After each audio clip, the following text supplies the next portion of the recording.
So in the Great Train Stoppers incident, that had more police than the Great Train Robbers incident. That was a big, very big police stitch up, that one.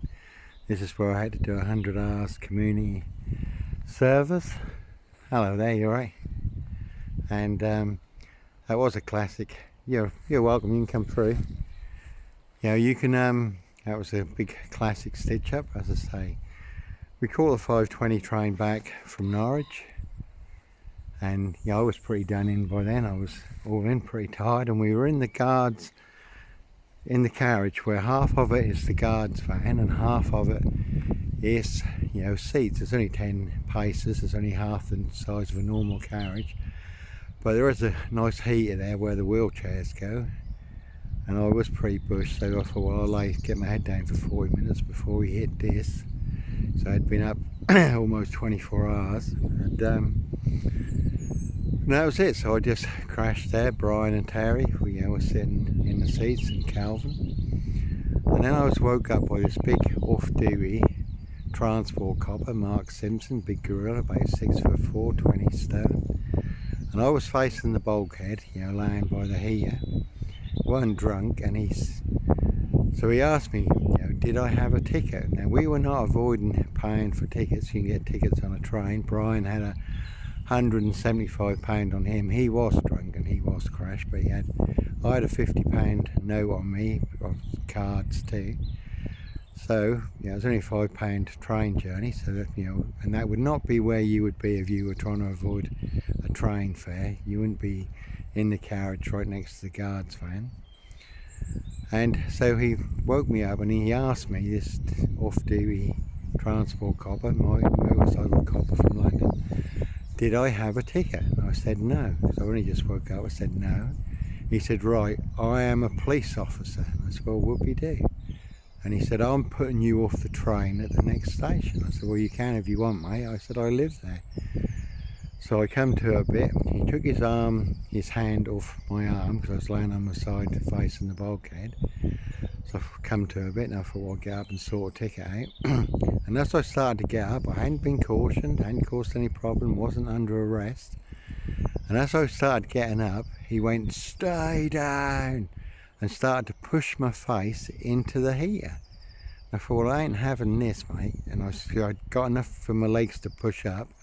Now this big gorilla was on my back with his feet off the floor, so I spun him off my back, and then he grabbed me by the throat with his big gorilla hands, and I just woke up. So this guy is now, he is really, what's the word I could use, drifting me off. So I back him off, in self-defense with appropriate force, and he ends up, because his legs are against the seat, so he's a big block, and he ends up in the seats. And I say to him, I say, no, you don't like being pushed around, so stop shoving your weight around, mate.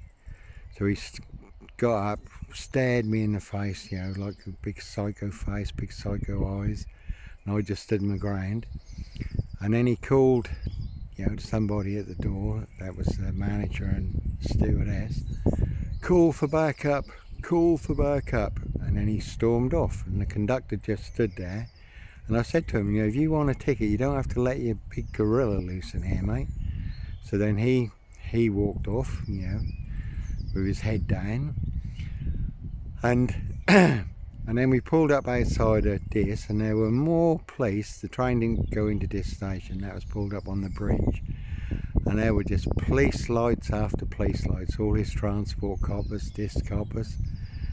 So I thought, well, I ain't hanging around to get stitched up by this mob again, because we had an incident with 11 police officers. So I jumped off the train, and Brian followed me. He sort of crashed down the embankment and everything. Brian Numbnuts Goodman. And we just watched, and they stormed the train thinking they were the SAS. Clear, clear, under the train, looking on top of the train, round the train, running around like headless chickens, about 30 coppers. So just made my way home. Now it was their guy who had caused the problem, not me.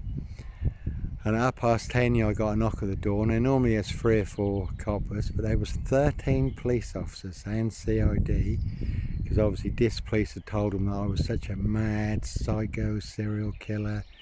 You know, they really did come in force. And so I went to trial, and I got found guilty at the magistrates. They said I didn't show any remorse. Well, why should I show remorse for backing off a big gorilla who's trying to shove my face in a heater, jumps fully on my back with his feet off the ground, tries to strangle me with his big gorilla hands, and I back him off in self-defense. And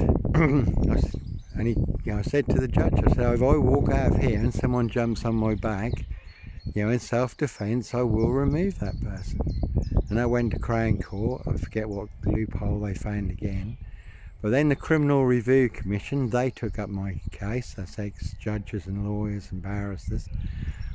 And they said I should be acquitted because it clearly demonstrated from the evidence of his own witnesses, nothing I'd said, Terry or Brian or anyone else, the evidence from his own witnesses, he had acted clearly outside the execution of his duty.